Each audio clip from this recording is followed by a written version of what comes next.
persona al puesto que usted llegó de vicepresidente, pasar por el proceso, ir a la cárcel en 2 oportunidades, porque fue, salió, volvió y ahora la justicia, ¿no? Un tribunal es el que le ha otorgado la libertad. ¿Cómo se siente? Muchas gracias, Gustavo. Tiene una doble sensación. Por un lado, una gran alegría de recuperar la libertad, pero al mismo también un profundo dolor de vivir en un país donde hay presos políticos. Muchos compañeras y compañeros míos, que yo quiero personalmente y tengo mucho afecto, y a los que no conozco y también son presos políticos, es un dolor muy grande. Creo que para todos los argentinos, vivir una situación que uno no esperaba vivir en democracia, pero que se ha convertido lamentablemente en una norma en el funcionamiento a partir de este gobierno, ¿no? De la persecución a políticos, empresarios, sindicalistas. En todos los casos es una persecución política con distintos fines y motivos. Entonces uno no puede estar contento, más allá de caminar por las calles y volver a ver a las personas que uno ama, sabiendo que esta situación persiste y va a persistir, y muchos de ellos no van a poder pasar las fiestas con su familia, ¿no? Usted recién cuando salía, que hablaba con Víctor Hugo, daba cuenta, decía, ¿no? Preocupante también la situación de empresarios a los que este gobierno no solamente ha metido presos, sino que se ha tratado de apoderar o de robarle las empresas. Bueno, casos concretos de los dueños de este grupo, ¿no? Sí, tanto Cristóbal López como Fabián de Sousa están sometidos a una prisión preventiva. Yo vivía con ellos, así que hemos charlado de estos temas. Y me parece que vamos a ver con el tiempo, con el poquito correr del tiempo, cosas sorprendentes, ¿no? Como maniobras que ha hecho el gobierno con empresas de estas personas que han tercerizado a través de empresas estatales. Vamos a ver cosas de esas pesadas, porque en definitiva lo que es un gobierno formado mayoritariamente de empresarios que han buscado en su acción de gobierno quedarse con la Argentina. Más allá de los errores políticos, los errores económicos, esa es una cuestión que, si quiere, la analizamos. Pero por otro lado, hay un permanente accionar de usar el Estado para apoderarse del sector económico de la Argentina, ya sea a través del desguace de aerolíneas, que se está intentando, ya sea con intervención en el mercado de hidrocarburos. Lo que hemos visto, mientras el gobierno le roba a toda la población a través de las megadevaluaciones y de inflación que no es acompañada por el aumento de salarios, ni que hablar en el tema de los jubilados, que con el empalme trucho que hicieron, sacaron la fórmula que nosotros pusimos en el año 2008 y no hubo un empalme de corrección, o sea que este año los jubilados van a perder 20-25%, más allá de lo que perdieron en el año 2016 y 2017. Pretendió darle al sector del gas una compensación por la devaluación. O sea, fíjense, ¿no? Yo creo que ese criterio era adecuado para la población, para los jubilados, pero no para el sector empresario, que teóricamente tiene que ver con el riesgo. Sus ganancias tienen que ver con el riesgo. Entonces el gobierno provoca medidas que después pretende, como son sus amigos, o tiene algún entramado que hoy se llaman, como dicen ellos, relaciones... Bueno, no sé, pero en realidad es que las empresas son de ellos, pongámosle el nombre que es, en el caso de las concesiones viales, en el caso de las energéticas, lo que hacen es favorecer a esos sectores. Y en realidad podemos analizar bien el caso de los jubilados. Nosotros hicimos el fondo de garantía cuando terminamos con la trampa del sistema privado en el año 2008, para circunstancias como esta, ¿no? Para que se le hubiera dado a los jubilados, desde el fondo de garantía, además de los aumentos, un aumento por única vez, usando el fondo de garantía para que se recompusieran sus haberes. Bueno, el gobierno no, cambió la fórmula para achatar más, para pisar más el ingreso de los jubilados. Entonces, estas son las cosas que a uno más piensa, más allá de la situación personal de uno, ¿no? Lo que está pasando en la Argentina. Sobre la causa en particular, ¿no? La causa Chicone, donde, bueno, desde el primer momento se dijo vudú, se intentó apoderar de la empresa Chicone, de quedar con la empresa Chicone. El mismo Chicone en algún momento dijo, en este juicio faltan personas. Ahora la semana pasada se completó con el banquero Brito. Usted sobre este tema, porque hoy cuando usted salió dijo, en el expediente se dicen mucho, hay mucho pero poco de sustancia. Digo, en esta causa, ¿usted qué cree que es lo que pasó? Digo, ¿usted realmente o el gobierno ¿Se quiso apoderar, quiso robarle Chicone a los chicones? De ninguna manera. Y está dicho hasta por el mismo Chicone en el juicio, una persona que realmente no habló nunca a favor mío ni dijo nada positivo de mí. Dijo, acá no están sentados todos los responsables, ¿no? Porque en realidad esto es algo que se va repitiendo, una matriz que se va repitiendo en el sistema de justicia en la República Argentina. Hay un sistema de una especie de usar de rehenes a personas, usarlos como testigos arrepentidos. En la causa Chicone pasó lo mismo. Nos metieron presos a Núñez Carmona y a mí a fin del año pasado para asustar a Van der Broele. Claro. Van der Broele actuó como testigo arrepentido, pero dijo algunas cosas en el juicio y cosas distintas en la instrucción de la causa, que se desdobló en dos también, para proteger a algunos y para perjudicar a otros. Bueno, entonces, acaba de pasar con el Lascar, ¿no? La famosa definición que públicamente ha hecho el Lascar, de decir todo ha sido una construcción para perjudicar. Pero ¿y en el caso suyo? En el caso este, de ninguna manera, ni mi persona, ni nadie del gobierno tuvo que ver con la operación de Chicone, que es una empresa que venía a los tumbos de hace rato, que pasó por estas circunstancias también en los 90, que la rescató Chabrán en ese momento. Ninguno de los integrantes del gobierno tuvo que ver con una cuestión de querer quedarse con Chicone o de hacer algo con Chicone. En el caso mío en particular, de ninguna manera. Y me parece que esto está demostrado en el expediente. Cuando una sentencia tiene 900 hojas, es porque tienen que explicar lo inexplicable. Hay que escribir mucho. Ahora, si no, se escribe en 5 cosas. Pasó esto, pasó esto, pasó esto, el resultado es este. Acá no, tienen que inventar que yo soy fulano, amigo de Mengano, primo de Perengano. Imagínense si se aplicara la misma vara con el presidente y su familia, ¿no? Yo creo que ¿confía ahora en la justicia después de esto? ¿Cómo? ¿Confía en la justicia? Mire, el gobierno de Néstor Kirchner hizo una apuesta muy fuerte a sanear la Corte Suprema. Y a partir de ahí pensamos que esto iba a tener un impacto en todo el sistema judicial argentino. Yo tengo mucha fe en que la Corte Suprema actúe como Corte Suprema y en algún momento ponga en revisión todas estas cuestiones. Aplique el derecho, ¿no? Porque hemos escuchado algunas cosas que alientan, ¿no? Esto de que algún integrante de la Corte Suprema dice que están mal aplicadas las prisiones preventivas. Al mismo fallo de ayer, que a usted le concede la libertad, ayer con Darío lo marcábamos, hace justamente una crítica al uso abusivo de la prisión preventiva, Sí, ¿no? la regla es la libertad, la excepción es la prisión, Sí. dicen las dos juezas. Pero te quería preguntar algo. En su momento no se habló porque, bueno, después que se leyó el fallo, fuiste preso. Sí. A ver, había una En posibilidad... el mismo momento. Claro, había una posibilidad de que te condenasen, pero todos sabíamos que era imposible que jurídicamente vaya detenido porque no estaba firme el fallo. ¿Por qué fue detenido Amado Boudou en un leading case? Porque el fiscal, cuando pidieron la excarcelación, dijo que estaba de acuerdo. Y dos jueces, uno de ellos, Pablo Bertuzzi, que ahora está en la Cámara Federal, dijo que no porque había una causa pendiente y podía perturbar la investigación. Sí. ¿Te sorprendió esa detención en ese momento? No me sorprendió por lo que estaba en juego para el señor Bertuzzi, que era su ascenso dentro de la justicia federal en un lugar que es clave, ¿no? Porque vaciaron las cámaras federales para llenarlas de personas que vinieran a hacer este trabajo sucio. Pero el favor era que te condenen después. ¿Por qué meterte preso? No, yo creo que el favor, porque hay un montón de otras situaciones en las cuales hay prisión preventiva. Entonces a Bertuzzi le pidieron la prueba de amor, de pasar todos los límites del derecho en mi caso, para que aplique el mismo criterio en la Cámara Federal sobre otros casos. O sea, no es un cambio cualquiera de tarea el del señor Bertuzzi, ¿no? Pasó de un tribunal oral federal a ser uno de los pivotes de una Cámara Federal que, bueno, está muy discutida, incluso está discutida por sus propios pares. Recordemos ¿no? que ahora llegó? Pablo Bertuzzi y Leopoldo Bruglia tienen que resolver, Gustavo, todas las apelaciones en la causa de los cuadernos. Totalmente. La detención de algunos empresarios que están detenidos, estuvieron detenidos con usted. Sí, algunos Ahora, sí, otros no, ¿no? Exacto. Ahora, el mismo gobierno ayer lamentó la decisión del tribunal oral que le dio a usted la libertad. ¿Están ahí demostrando la injerencia política que tienen en la justicia? Yo creo que este es un gobierno que, si no fuera dramático lo que están haciendo con la Argentina, es una caricatura. Un gobierno que dice que no se mete en la justicia y nombró 2 jueces de la Suprema Corte por decreto, ¿no?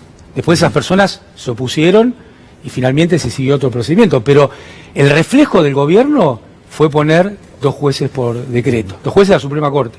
Fue cambiar las normas de lo que tenía que ser el titular de la Oficina Anticorrupción. Claro.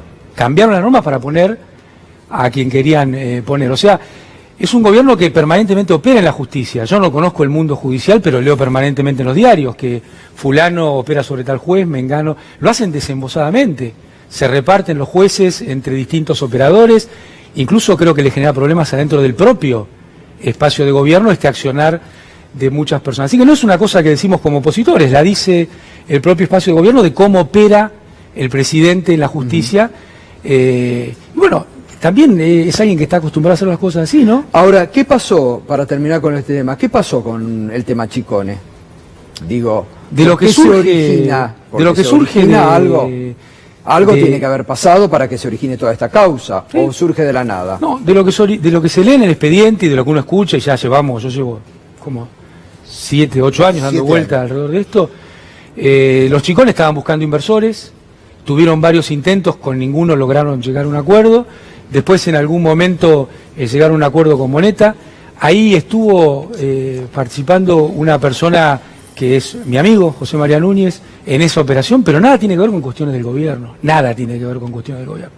Tiene que ver con la injerencia entre ellos de un... Como dijo Chicone en la causa, yo pensé que era lo mismo esto que hablar con los Aranda, con Brito o con cualquier otro inversor.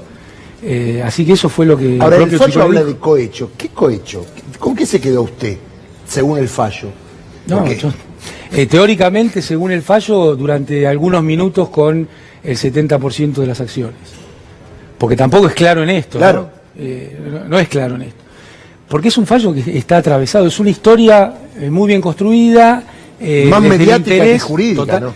Estamos asistiendo a una época en la cual hay condenas mediáticas que después son en una especie de farsa judicial, son avaladas las condenas mediáticas en algunos casos, y en otros, cuando no se les da manija, quedan en la nada, ¿no? Bueno, toda esta causa empezó justamente en el año 2011, ¿no? Sí, esto es fruto del 54% de la presidenta Cristina, es fruto del impulso que tenía el gobierno, de la propia situación que yo tenía en ese momento en el mundo de la política. Había sido ministro de Economía, director de ANSES, pasaba a ser vicepresidente. Bueno, claramente a muchas personas se las empezó a ensuciar y a estigmatizar. El ¿Usted caso iba de por Debido, más en la política? yo nunca busqué en la política un lugar por intención propia. Yo siempre que fui a un lugar a ocuparlo sabía qué es lo que iba a hacer. Cuando fui a ANSES conocía el tema y sabía qué era lo que quería hacer. Quería recuperar el sistema jubilatorio para todos los argentinos. Cuando fui al Ministerio de Economía también sabía lo que quería hacer. Quería terminar de renegociar la deuda, quería sostener el empleo de los argentinos, queríamos sostener la economía argentina. Esta era la instrucción de la presidenta, sabía cómo hacerlo. Bueno, terminamos el año 2011 en una crisis internacional sin precedentes, porque hoy el presidente habla de que él enfrenta una tormenta. No es una tormenta, son las goteras que el gobierno hizo en el techo donde se filtra agua, pero no hay una tormenta internacional. Nosotros vivimos una tormenta internacional y sacamos adelante la Argentina en este contexto. Este gobierno lamentablemente chocó la calecita porque recibió la situación económica muy favorable, con reservas en el Banco Central, con el empleo muy bien, con niveles de inversión adecuados, con una situación macroeconómica muy tranquila, recaudando. Vamos a ver que a fin de año el gobierno va a tener problemas también en la cuestión del déficit fiscal. De Mendiguren, ¿no? Justamente marcaba eso de Mendiguren. Ahora, ¿usted ve que en su caso fue un exponente, que lo pusieron, digamos, como exponente de un proyecto al que había que terminar políticamente y en usted descargar, digamos, esa persecución política de la que habla? Yo creo que sin duda era, obviamente, la persona más importante de este proyecto político, se llama Cristina Fernández de Kirchner, y por eso es la más perseguida y atacada. Claro, siguen yendo por ello. No podemos perder de vista esta situación, ¿no? Que es algo que ya no es que lo decimos nosotros, pasa en Brasil, pasa en Ecuador, pasa en muchos países esta situación. Pero a mí me cabe en las generales de la ley en este sentido, y el lugar del vicepresidente es un lugar muy complejo, porque es un lugar maldito, le diría. El vicepresidente o es un traidor, o hace juego propio, o se pone la camiseta del gobierno y hace lo que tiene que hacer, que es ser un paragolpe más en el esquema de funcionamiento del gobierno. Yo nunca me iba a mover de esa situación porque tenía muy claro por qué me habían elegido para ese lugar. Claro. Y en las otras causas que han surgido, viáticos, la casa que decían que estaba en un médano, que no existía, la causa del helicóptero de utilización, bueno, se ha conocido que hay funcionarios de este gobierno que los utilizan también. Digo, en esas causas, ¿cuál ha sido su defensa y cómo está? La defensa es siempre la misma. La causa de los viáticos es una causa que habla de 20.000 euros, creo. Sí. En Francia, tiene que ver, ¿no? en Francia, con un estadio de un hotel, que nosotros en el hotel pueden pedir a los medios, pero pueden pedirle también a la embajada argentina en Francia o a la embajada francesa o al gobierno francés, que era el que organizaba esos eventos, a dónde iba la seguridad, a dónde iban los choferes a buscarnos, siempre fue a ese hotel. Así que son cosas que lamentablemente cuando uno está expuesto a semejante nivel de exposición pública pasan este tipo de cosas.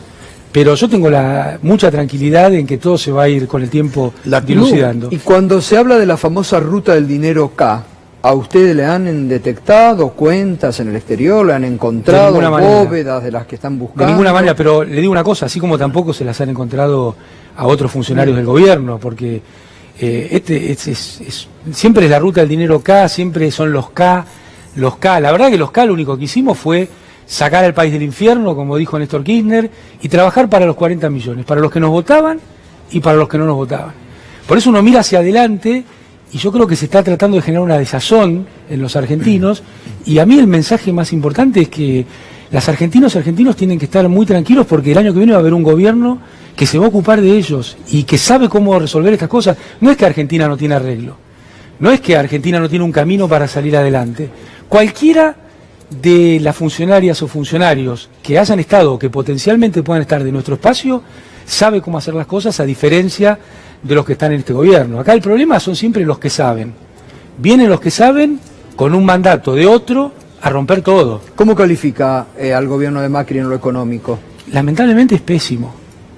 Es pésimo y no encuentran la salida y no la van a encontrar. Porque tienen una receta equivocada, tienen una idea del mundo que no es lo que es, y además tienen la intencionalidad de quedarse con todos los mercados de la República Argentina.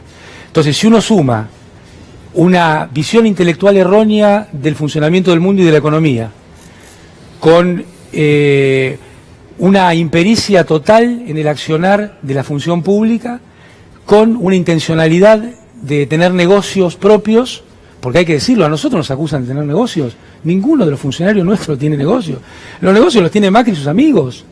Esto que hacen sobre el kirchnerismo es para tapar lo que sucede de verdad en la Argentina, para tapar una historia que empieza con Yacyretá en la familia Macri. Los desaguisados de Macri con el Estado empezaron en Yacyretá, y nos acordamos de Maliva y nos podemos acordar de Morón y las cloacas, pero no nos van a callar. A mí me podrán meter preso 100 veces y yo tendré el dolor de no ver más a mis hijos algún tiempo y a mi mujer, pero nosotros no nos vamos a callar, porque esta es la realidad argentina. Vinieron a destruir la Argentina. Hoy el salario real en Argentina está hecho puré y no tiene ninguna perspectiva de salir adelante, porque ellos creen que tiene que haber salarios reales bajos. Hoy en la Argentina las jubilaciones están destruidas porque ellos creen que hay que seguir destruyendo el sistema jubilatorio. Es decir, no hay equivocación. En eso no hay equivocación. Además lo hacen mal, porque es todo fulbito financiero mientras siguen destruyendo las empresas. Y le hago una consulta, la política, con usted preso, con usted con las causas judiciales, ¿lo aisló? ¿Se ha sentido aislado? ¿Lo dejó solo? ¿Lo abandonó? ¿Cómo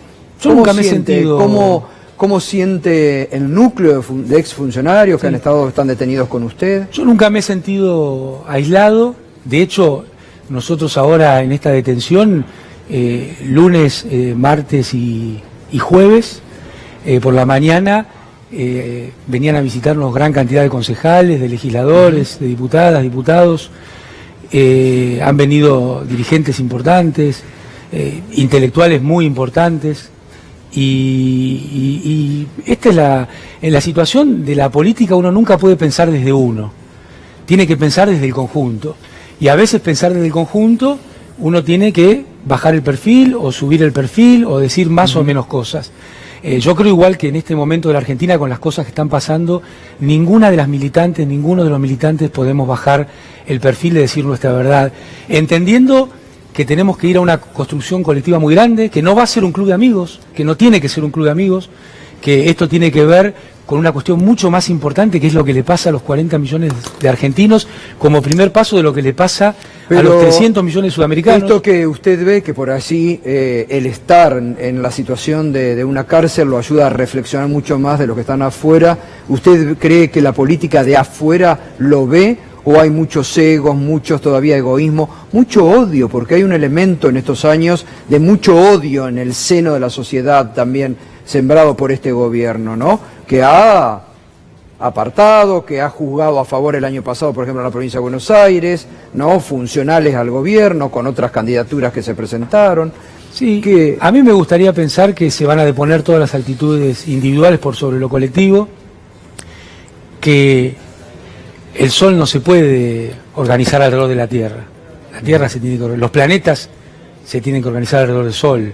Lo primero que hay que entender es esto, ¿no? Y después, que tiene que haber mucho lugar para la participación.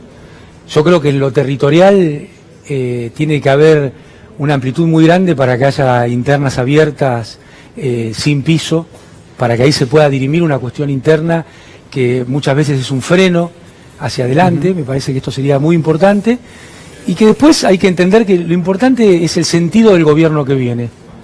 Muchas veces el sentido está vinculado a los nombres, pero nunca podemos poner los nombres por sobre el sentido. Entonces, debe haber 4 o 5 axiomas alrededor de los cuales se puede organizar la oposición, que básicamente están en el ABC del peronismo, ¿no? El control nacional de los recursos públicos, de los servicios públicos también, el control nacional de los resortes del funcionamiento de la economía, que tienen que ver con el comercio exterior, tanto para las exportaciones como para las importaciones, ver cuáles son las herramientas modernas que pueden utilizarse ahí. Tiene que ver básicamente con un shock de distribución del ingreso positivo, donde salarios y jubilaciones son el motor de la Argentina y no el lastre de la Argentina. Y después en esto seguramente habrá matices. Para mí no puede haber empresas de servicios públicos que no sean estatales en los tiempos que vienen, pero seguramente sobre esto habrá matices. Lo importante es el rol del Estado y del control de estas situaciones, pensando en cada una de las familias, en cada una de las personas que está buscando un trabajo, sueña con llevar adelante sus sueños. Bien, le agradezco, pero le